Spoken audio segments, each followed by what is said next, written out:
Eu queria entender, Gustavo, por que esses diversos países que foram tentando, né, caminhar para um socialismo fracassaram. Não sei se é esse o termo certo, você pode estar me corrigindo, mas a gente tem, por exemplo, a União Soviética, que é muito demonizada também, o que rola, né? A gente vê, tem até série que é a União Soviética, vilão e tudo mais. A gente tem a Cuba, Uhum. que muito se fala, né? E os outros países, Coreia do Norte, por exemplo. Uhum.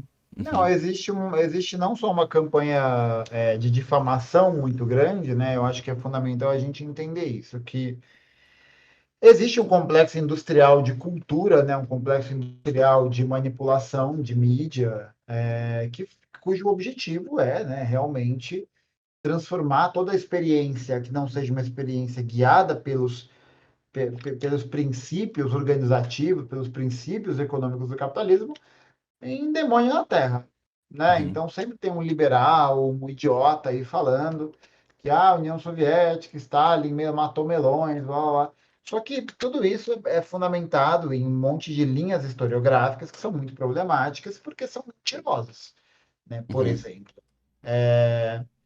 existe mesmo essa necessidade de difamação, porque isso é muito importante para que a gente possa entender que o fim do socialismo real, da forma como a gente o conhecia, ele foi produto, né, justamente de uma vitória da classe dominante sobre a classe dominada, visando reimplantar seus domínios, né? Nesse sentido, até a própria União Soviética, outras experiências, tiveram responsabilidade nisso no momento que elas vão tendo tendências mais reformistas, né? Tendo tendências mais dialogáveis com as burguesias, né?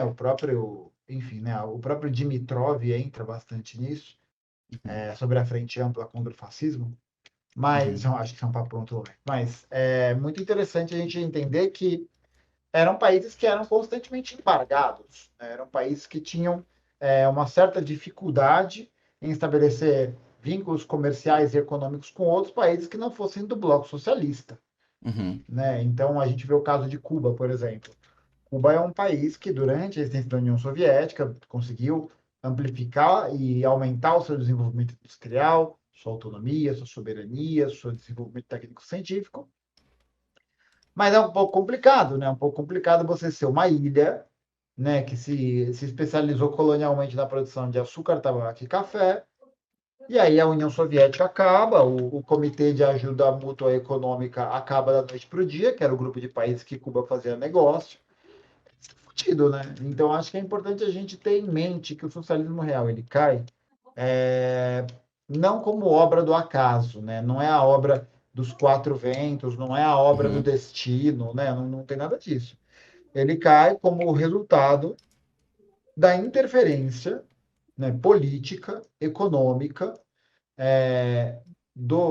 dos países ocidentais, né, dos países capitalistas nessas regiões, né, que visaram desestabilizá-los, né, em várias formas, sobretudo mediaticamente, como também muitas vezes de uma visão mais, mais não, uma visão reformista, né, sobre a construção do socialismo, uma visão que uhum, vai perdendo o debate político inserido na sociedade, porque são vários países diferentes, né, que ele acaba, né, em que ele vai ser derrotado. uhum, Mas a gente pode perceber que o próprio Gorbachev, que é quem vai assinar a Glasnost, a Perestroika, era um grandíssimo, oh, desculpa, era um grandíssimo de um arrombado, sabe? Era um uhum, arrombado porque era um traidor da revolução. Tanto que o Gorbachev ganhou, né, Prêmio Nobel da Paz, foi reverenciado como uma das grandes personalidades do Ocidente, né, um cara que teve seu saco puxado pelo Ocidente, porque representou toda a agenda, né, política e econômica uhum, que fez com que o socialismo real caísse, né? E aí a gente olha que toda a campanha midiática que existe contra essas experiências é uma campanha que é baseada em mentiras, uhum. em senso comum, né? E sempre numa perspectiva que eu diria que é um pouco antagônica. Porque ou o socialismo é o inferno na Terra, ou ele é o paraíso fora do céu, Uhum. sabe? Então eu acho que é importante a gente entender que Nenhuma das duas opções é boa. Nenhuma das duas opções nos serve. A gente precisa entender que a opção que nos serve é uma análise concreta e material da realidade, que o socialismo é um tipo de sociedade que tem um propósito de vida diferente, ele serve a uma coisa diferente, ele tem um objetivo diferente. Então, isso vai nortear todas as formas como a política, né, como todas as questões sociais e materiais são guiadas. Então, para o capitalista, é muito importante que você fale mal do comunismo num filme, num videogame, né? Por quê? Uhum. Porque a ideia dos caras é realmente dizer que não, olha que bonito, mas que deturparam e etc e tal, sabe? A ideia Uhum. é essa mesmo, é criar terrorismo midiático, terrorismo ideológico. A Pô, quantidade de jogo que a gente joga, até jogo de guerra, assim, que tem propaganda porra, anticomunista, o é que a imenso. Treyarch e a Activision fazem nisso é putaria, viu, velho? Porra, Call of Duty Black Ops é um negócio. Nossa, é um hino anticomunista. É um hino anticomunista. E é um jogo do caralho, tá? Eu gosto muito. Mas, tipo, tem essa. Com contradições, contradições. Mas, tipo, é um exemplo, né? Existe toda uma construção semiótica de imagem, de Sim. sensações, que tenta colocar ali os Estados Unidos, por exemplo, como os grandes vencedores da guerra, da Segunda Guerra Mundial, né? Uhum. O grande responsável, o dia D. Pô, todo jogo do Call of Duty começa com o bendito desembarque no dia D, na Uhum. Normandia. Ninguém aguenta mais, Sim. sabe? Porque Uhum. na Normandia já estava tudo tomado, estava tudo certo. E justamente por quê? Para não evidenciar qual que é o tamanho do sacrifício que países como a China ou a União Soviética fizeram para poder não só parar o nazismo, mas também perceber a necessidade de uma construção de um novo mundo internacionalmente falando. Uhum. Uhum. Entende? Então, pô, Entendo.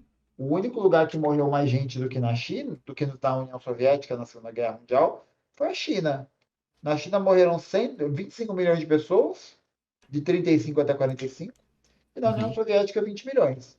Dos Estados Unidos, foi um saldo de mortes de mais ou menos 300 mil soldados. E é claro, né, Uhum. são tragédias, acho que é importante salientar isso, né? Não é que é foda-se, né?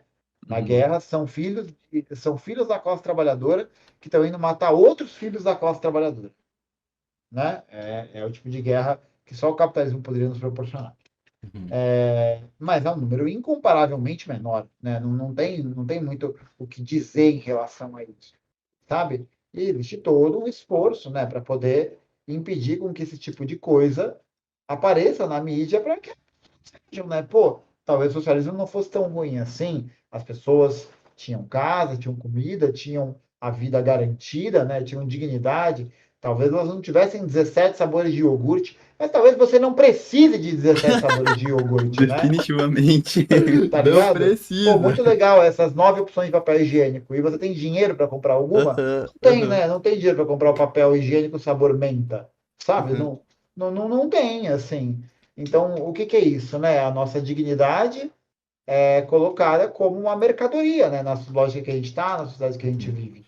Então, é outro objetivo de vida, né? Outra forma de enxergar o mundo, que para os Uhum. capitalistas é terrível, porque significaria o fim da existência do seu modo de vida, que é um modo baseado na exploração, Uhum. Uhum.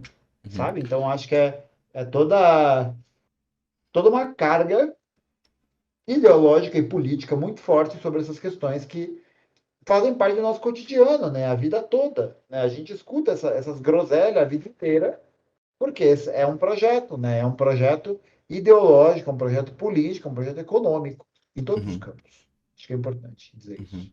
Não, é a O... coisa que a gente mais vê, né? Tipo, pô, como assim, mano? Não vou poder comprar meu iPhone sem seguir nesse sistema, né? É um bagulho mais cotidiano, assim, quando se trata desses assuntos, né? Porque é uma coisa que é trazida muito pelo senso comum, né? Então, Uhum. a pessoa acha que no comunismo, no socialismo, ela não vai poder consumir. Isso não é verdade. Porra, isso Uhum. não é verdade. Não é isso, né? O mercado, a existência de um mercado, de comércio, é uma coisa que antecede o capitalismo. Uhum. Ela não é do capitalismo. O capitalismo não foi algo inaugurado pelo comércio, sabe? Não foi o capitalismo que inaugurou o mercado. Pô, você vai falar para mim que o reino de Axum, no chifre do continente africano, no século X antes de Cristo, era capitalista? Porra, pelo amor de Deus. E os caras foram simplesmente a sociedade que inventou a moeda. Uhum. Uhum. Sabe? É a sociedade que primeiro fez fazer circulação de moeda. O reino de Axum, por exemplo. Tem como dizer que o reino de Axum, na África, do século X a.C., era capitalista? Não, né? Ele não tem um modo de produção capitalista. E é um Uhum. reino que praticava o comércio, era um reino que cunhou moedas, é um reino que atravessou continentes, que atravessou mares, sabe? Então, é entender que o socialismo ele não visa impedir com que as pessoas consumam. Claro, é fundamental que haja um repensamento sobre as nossas formas de consumir, né? Acho que isso é Uhum. evidente. Isso é uma necessidade contemporânea até.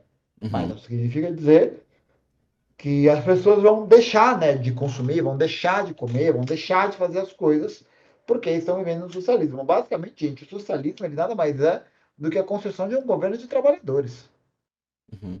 que visa pensar a estrutura produtiva, pensar a estrutura econômica para os trabalhadores, né? Uhum. Visando o bem-estar dos trabalhadores. Nada menos que isso, né? Ou pelo menos teoricamente.